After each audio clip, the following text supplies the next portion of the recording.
Нови 10.000 вакцини од директните преговори со Pfizer пристигнуваат до вечерва во земјава.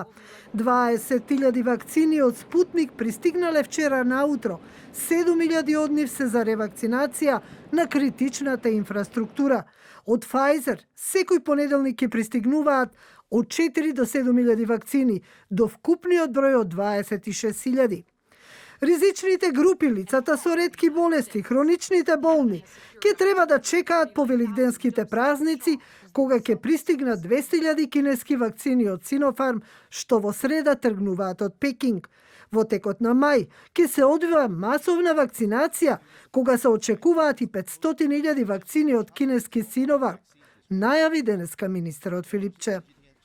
Ова забрзана вакцинација која што ќе следи после Великден, во која што пред се кинеските вакцини ќе бидат дистрибуирани согласно бројот на пријавени во регионите околу местата за масовна вакцинација, ќе ја смени сликата за епидемијата кај нас. Благодарам.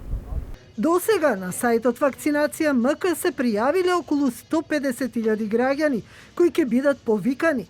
Филипче ги повикува граѓаните да се пријавуваат за вакцинација. Освен во Скопје, вакцинацијата ќе се одвива и во Охрид, Битола, Тетово, Куманово и Кавадарци, во сполските сали на училиштата. Салите во Охрид и Штип веќе се подготвени, во Битола денес завршуваат подготовките, а во останатите 3 градови салите ќе бидат готови до крајот на неделата.